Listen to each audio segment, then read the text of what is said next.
ध्यान दीजिएगा। आज पढ़ेंगे रेखा के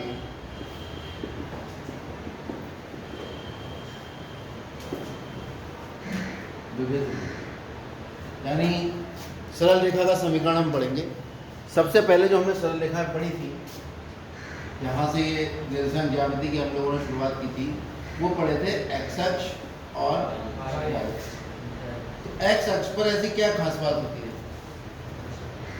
प्रत्येक बिंदु उस नियम को मानता है। एक्स अक्ष पर कोई भी बिंदु होता है एक्स कॉमा जीरो, उसका वाई निर्देशांक हमेशा जीरो, और वाई अक्ष पे जो बिंदु होता है उसका हमेशा एक्स निर्देशांक जीरो होता है।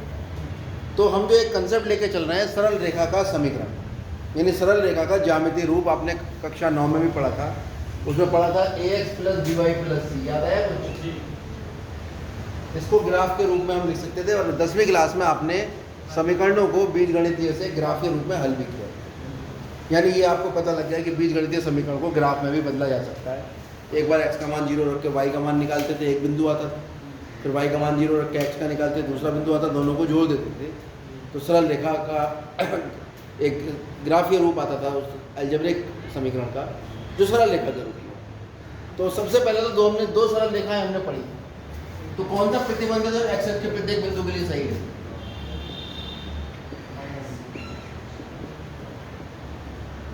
वही होगा x अक्ष का समीकरण।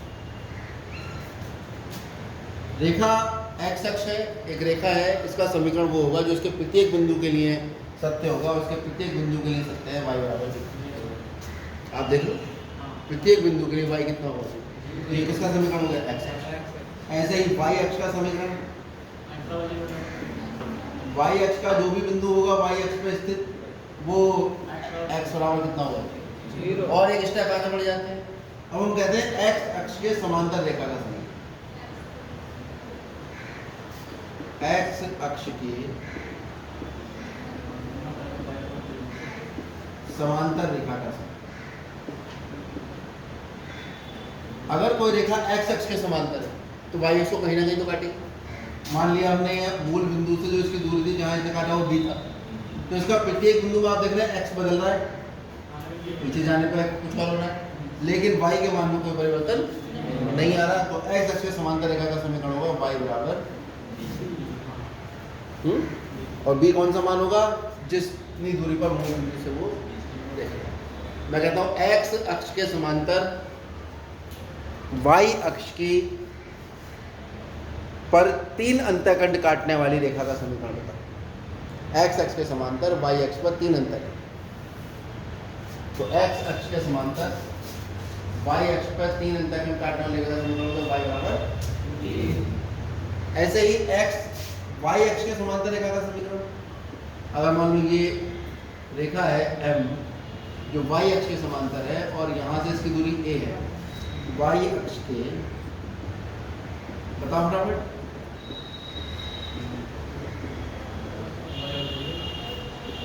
x बराबर, यानी समीकरणों को अगर आप याद करने की कोशिश करेंगे तो इतनी समीकरण के रूप हैं कि याद करते करते थक जाओ।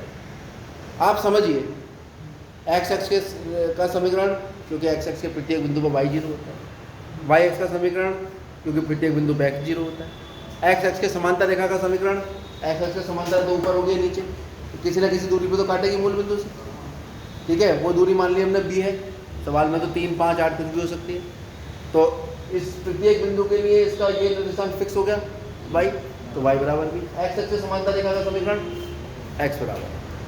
अब हम ज्ञात करते हैं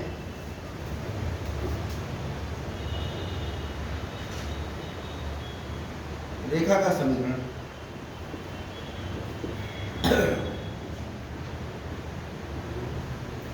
ये हमने पहला रेखा का समीकरण, दूसरा, तीसरा, चौथा, और ये आ रही है 5वीं रेखा का समीकरण, जो x y अक्ष को y अक्ष पर अंतःखंड C काटती है,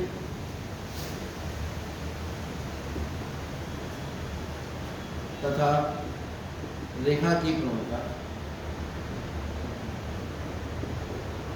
m है। इसे हम कहते हैं सरल रेखा का प्रवणता रूप। क्या हेडिंग आएगी इसकी? सरल रेखा का प्रवणता।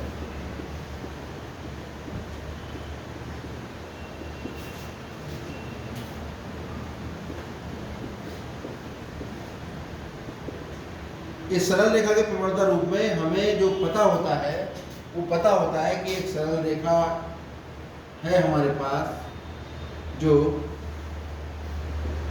ये x है, x अक्ष है और ये y अक्ष है। ये y अक्ष पे C अंतःखंड काटती है। अंतःखंड का मतलब जहां भी सरल रेखा ने y अक्ष को काटा उसके मूल बिंदु से दूरी, ये काट रही है यहाँ y अक्ष को, तो मूल बिंदु दूरी कितनी है? C। और इसकी प्रवणता कितनी है सरल रेखा की? प्रवणता है इसकी, कोई समस्या? अच्छा, ये क्या होगा भाई? इसका नाम ए रख दो। इसका निर्देशांक कितना आएगा? 0,c। ये है 0,c। कोई समस्या? अब सरल रेखा का समीकरण जो आएगा, उस रेखा पे कितने बिंदु होते हैं? अनंत बिंदु होते हैं। तो हम एक वेरिएबल बिंदु लेके चलते हैं। वो वेरिएबल बिंदु हर सवाल में x और y हुआ करेगा, चाहे किसी भी रूप में हम निकालें, उस पर एक बिंदु होगा x y जो सरल रेखा में कहीं पर भी स्थित हो सकता है। फिक्स हो गया। अभी बताओ इस रेखा की प्रवणता कितनी आएगी अगर मैं इसे p बिंदु कर देता हूँ?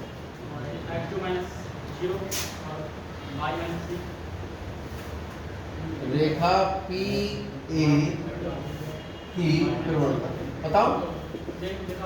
y2 माइनस y1 यानी y माइनस c बटे x2 माइनस x1 यानी x माइनस c। और प्रवणता कितनी है सरल रेखा की? क्या हुआ? हाँ, 0। प्रवणता कितनी है इसकी? ये तो हमने यानी ये बात हमें पता होगी तभी समीकरण निकालेंगे। प्रवणता है इसकी m। ये मैं आपको फार्मूले का प्रूफ करा रहा हूँ, इसलिए परेशान होने की आवश्यकता नहीं, सवाल नहीं करा रहा हूँ, अभी फार्मूले प्रूफ करवा रहा हूँ। तो ये आएगा mx बराबर y माइनस सी। तो y बराबर इसका स्टैंडर्ड रूप हो गया mx प्लस सी। रट लो इसको। एक तरीका तो ये था, मैं ये वाली हेडिंग लिखता सरल रेखा का प्रवणता रूप और यहाँ लिख देता y बराबर mx प्लस सी। यहाँ m प्रवणता है और c अंतःखंड। रट लो। एक हमने इसे प्राप्त किया है, अब भी आपको रटना है, अब भी आपको रटना है। y बराबर mx प्लस सी सरल रेखा का कौन सा रूप है? प्रवणता रूप। बेटा तुम ये नमून अपने बाद में साफ कर लेना है। हाथ नीचे रखो, कोनी हटाओ, यार सीधे बैठो। तो मिली तो ये गर्दन और रीढ़ की हड्डी भगवान ने तुम्हें दी है सीधे रखने के लिए दिए, या ये दोनों कोनियाँ तुमने यहाँ टेक लिया, आराम से बैठे हुए। ये क्या तरीका हुआ? कौन सा मैथ सीख लोगे आप ऐसे? मैथ का बच्चा एक्टिव होता है बिल्कुल। तो y बराबर mx प्लस सी सरल रेखा का कौन सा रूप हो गया?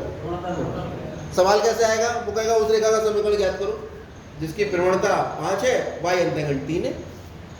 आप लिखोगे सरल रेखा का प्रवणता रूप, m और c का मान लगा हुआ, खत्म हो गया क्वेश्चन। फॉर एग्जाम्पल देखो, पहले क्वेश्चन बता देता हूँ इसको।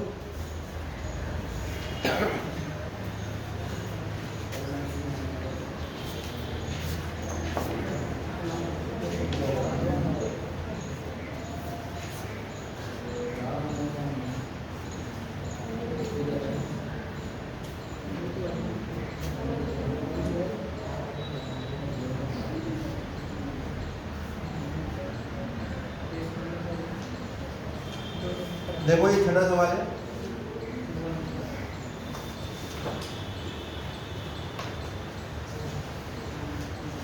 कह रहा है मूल बिंदु के ऊपर, प्रश्नावली 10.2। किताब खोल लीजिए, दिखने में समय लगेगा। मूल बिंदु के ऊपर y अक्ष को 2 इकाई पर प्रतिच्छेद करने वाली, पहले चित्र बनाएंगे। हमेशा बिना चित्र बनाए अगर आपने सरल रेखा का सवाल हल करा तो गलत होना ही होना। क्या कह रहा है ये y अक्ष है और ये x अक्ष है, ये मूल बिंदु है। मूल बिंदु से कितने ऊपर? 2 इकाई की दूरी पर एक सरल रेखा है जो x अक्ष से कितने डिग्री कोण बना रही है? 30। यही तो है सवाल हमारा। x अक्ष की धन दिशा से 30 डिग्री का कोण बना रहा है। इस सरल रेखा का समीकरण ज्ञात है। ठीक है, तो रेखा की प्रवणता निकाल दो। प्रवणता आप जानते हो क्या होती है? टेन थीटा, एम बराबर 33, तो पढ़ा है हमने, प्रवणता टेन थीटा होती है। कितना आ गया, एम का मान निकल आया। ये कौन सा अंतःखंड है, ये है वाई अंतःखंड, इसका विशेष नाम रखते हैं हम सी बराबर। इतना तो आपको पता लग गया ना कि सरल रेखा जहाँ वाई एक्स को काटती है वो मूल बिंदु दूरी है, उस दूरी को क्या कहते हैं हम, वाई अंतःखंड। क्या कहते हैं, ये लिख भी दिया हमने, वाई एक्स पर वाई अंतःखंड सी काटेंगे तो सी बराबर 2। तो सरल रेखा का समीकरण निकालना है। अब प्रवणता पता है हमें, वाई अंतःखंड पता है, तो कौन सा रूप यूज करेंगे, रेखा का प्रवणता रूप लिखेंगे। यानी अभी तो हमने एक ही रूप पढ़ा है, अभी तो बहुत सारे पढ़ेंगे, और जो हमें दिया होगा उसको लिखने के बाद हमें देखेंगे इसमें कौन सा रूप लगाना है। यहाँ तो क्लियर पता लगना है, y बराबर एम एक्स प्लस सी, एम का मान कितना है 1/√3, एक्स प्लस सी का मान 2, √3 से गुणा कर लो, बराबर x प्लस 2/3, ये आ जाएगा आपका x माइनस क्योंकि सरल रेखा का जो सामान्य रूप है वो है ax प्लस by प्लस, ठीक है। इसी को बदल कर अलग अलग रूपों में हम बदलेंगे, जिसका एक रूप है y बराबर एम एक्स प्लस सी। ये तब लगाते हैं जब प्रवणता पता होती है और y अंतःखंड। अब आएगा सरल रेखा का अंतःखंड,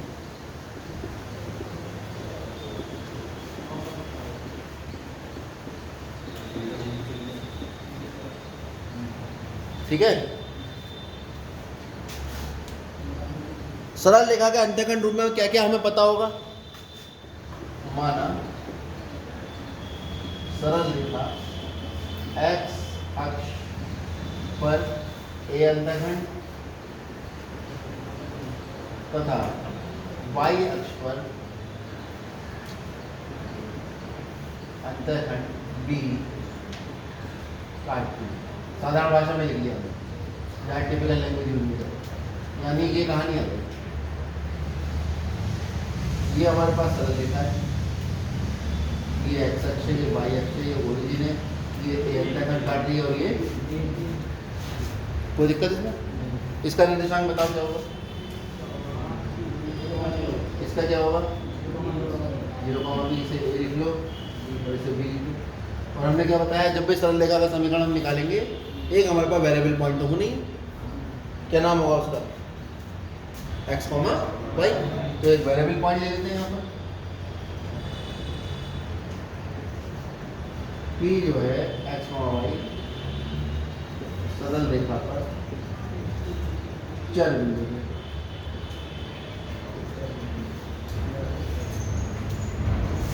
कंसेप्ट वही लगाएंगे भाई, तीन बिंदु अगर एक ही रेखा पर स्थित हैं तो हमने कल बता दिया था पी बी की प्रवणता बराबर पी ए की प्रवणता होनी चाहिए, क्योंकि तीनों एक ही रेखा पर स्थित हैं। क्योंकि ए कॉमा पी व बी कैसे हैं, संरेख हैं, अतः पी बी की प्रवणता जो आएगी किसके बराबर आएगी, पी ए की।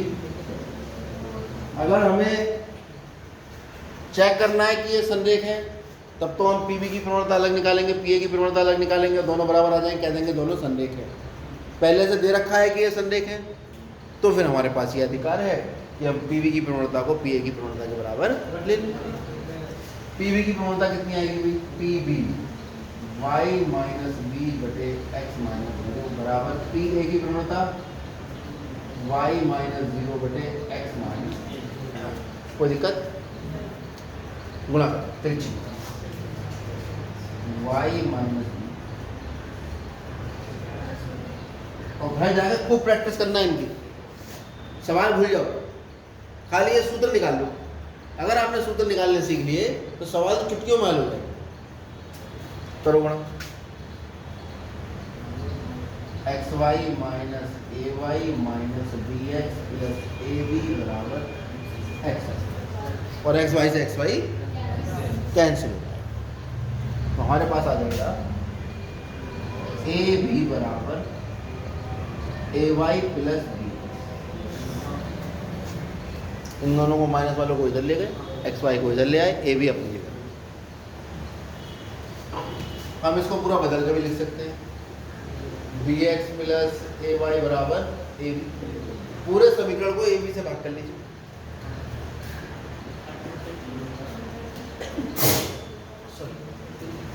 bx बटे ab प्लस ay बटे ab बराबर ab बटा ab। तो b से b कैंसिल, x बटे a प्लस y बटे b बराबर 1। ये आपके पास सरल रेखा का अंत्यखंड रूप है, जहाँ पर a क्या है, x अंत्यखंड, और b क्या है, y अंत्यखंड। x अंत्यखंड क्या होता है, सरल रेखा जहाँ भी x को काटती है, मूल बिंदु से दूरी क्या कहलाती है, x अंत्यखंड।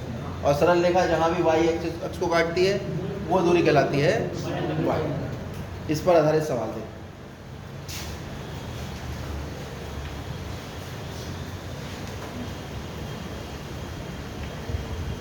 देखो 10.2 का पहला सवाल तो यही है, x और y अक्षों का समीकरण लिखो। तो x अक्ष का समीकरण हमने ये लिखा है, y अक्ष का ये लिख रखा है।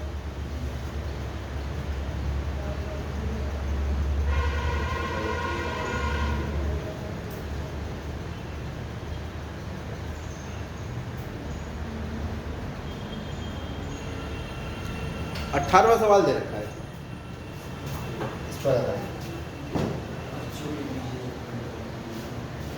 अक्षों के बीच रेखाखंड का मध्य बिंदु P A, B। यानी ये तो कंफर्म है कि सरल रेखा अक्षों को काट रही है, और जहाँ काट रही है वो उसका मध्य बिंदु जो है वो P, ये अंतःखंड है, इसका मध्य बिंदु P है, इसके निर्देशांक A, B दे। ये कंफ्यूज किया है, बता रहा हूँ मैं क्यों किया। हाँ, अब इसको तो A नहीं कह सकते ना, तो ऐसा करते हैं, इसे बड़ा A कह देते हैं और इसे बड़ा। माना सरल रेखा द्वारा x अक्ष तथा y अक्ष पर कटे अंतःखंड किरणचय A व B है। तो सरल रेखा का अंतःखंड रूप क्या आएगा,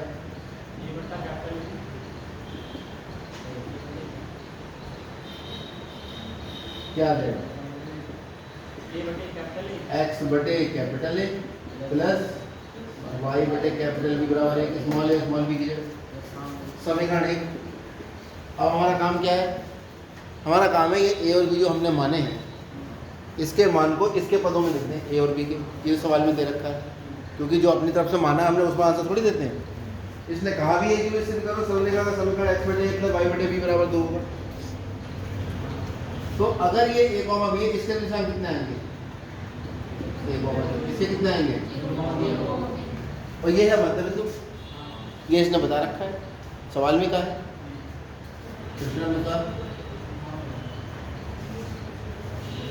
प्रश्नानुसार P जो है वो AB का क्या है,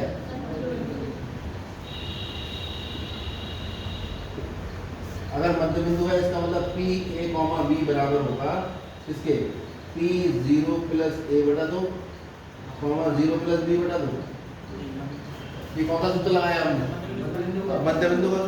कि किसी रेखाखंड का मध्य बिंदु निकालना है तो x कोऑर्डिनेट जोड़ के 2 से भागो, y कोऑर्डिनेट जोड़ के 2 से। एक हमें दे रखा था एक और, इसका मतलब ये दोनों आपस में बराबर है। यहाँ कर रहा हूँ मैं थोड़ा सा जगह निकाल, इसका मतलब A बराबर आ गया A बटा 2 और B बराबर आ गया, तो A का मान कितना आ गया 2A तथा B का मान कितना आ गया। इस समीकरण 1 में ये दोनों मान रखने पर, समीकरण 1 में रखने पर x बटे 2A 2 से गुणा कर दो, ये तो सिद्ध करना था। सवाल भी आपका यही है, सिद्ध करो उस सरल रेखा का समीकरण जिसके अक्षों पर कटे अंतःखंड से बने रेखाखंड, ये बना अक्षों पर कटे अंतःखंड से रेखाखंड का मध्य बिंदु P है। ठीक है, एक तो समीकरण तो ये होता है, लेकिन हम इसे ऐसे याद रखें x बटे x अंतःखंड प्लस y बटे y अंतःखंड बराबर 1 होगा। हमने x अंतःखंड ये मान लिया, y अंतःखंड ये मान लिया, क्योंकि यहाँ पे ऑलरेडी a भी दे रखा है। इतने